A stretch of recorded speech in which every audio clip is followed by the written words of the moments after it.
Zbulohet numri i shqiptarëve të transferuar nga burgjet angleze në ato shqiptare. Bëhet fjalë për vetëm 8 shqiptarë të burgosur që janë kthyer në vendin e lindjes për të vuajtur dënimin e tyre në një skem 8 milion pound që synon të kthejë 200 vrasës, përdhunues dhe baron droge. Në një artikull dedikuar të burgosurve shqiptar, The Sun shkruan se vetëm 8 kriminal janë kthyer ndërsa priten 10 të tjerë. Skema 2 vjeçare e nisur në vitin 2023 ishte caktuar të dyfishonte numrin e shkelësve të huaj të dëbuar në 200, megjithatë burimet thanë se vetëm 8 nga 67 të listuar janë kthyer me avion në Tiranë. Plani i riadhesimit parashikon që Britania e Madhe t'i paguajë Shqipërisë 4 milion pound në vit për të rikthyer të burgosurit e saj më të dhunshëm.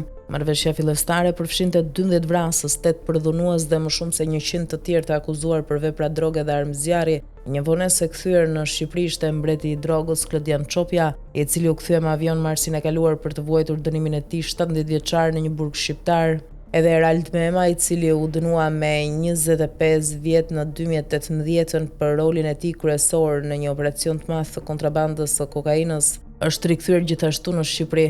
Ai besohet se ka zgjedhur të kthehet për shkak se bordi shqiptar i lirimit me kusht mund t'i jap atij një lirim më të hershëm se sa do t'i takonte në Britani. Të dy thuhet se mbahen në burgun e Drenovës, burgu më i sigurt i Shqipërisë, ku do të qëndrojnë derisa të kryejnë gjysmën e dënimit në paraburgim, siç do të kishin bërë në Britaninë e Madhe. Marrëveshja kursen rreth 2/3 e kostos ditore, prej 109 poundësh për t'i mbajtur të mbyllur në Britani, ndërsa një qeli kushton vetëm 32 pound në ditë në Shqipëri. Por shumë të burgosur të tjerë nuk janë dërguar në shtëpi pavarësisht se janë identifikuar për largim. Këtu përfshihet Ibrahim Bezati, 38 vjeç, i cili u burgos në vitin 2021.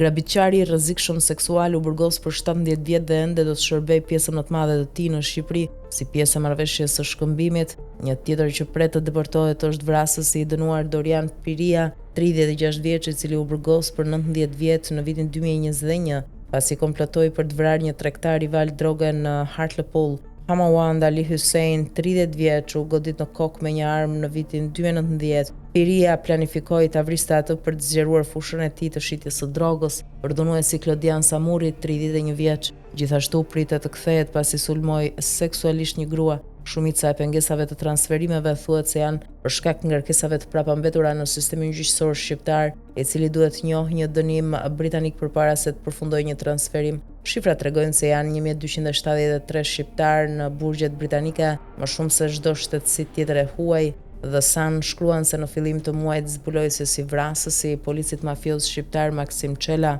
59 vjeç, ishte liruar me kusht teksa pritej deportimi. Burime qeveritare theksuan se Britania e Madhe i paguante Shqipërisë vetëm një pjesë të 8 milion poundëve sa herë që një kriminal deportohej. Parat do të përdoren për të paguar për rinovimin e burgjeve shqiptare, sigurinë shtesë, punëtorit, pajisjet rehabilituese dhe trajnimin e rojeve. Më shumë se 1000 shqiptar, përfshirë emigrantët ilegal, janë kthyer në shtetin e tyre sipas marrëveshjeve të tjera të përbashkëta që nga viti 2022.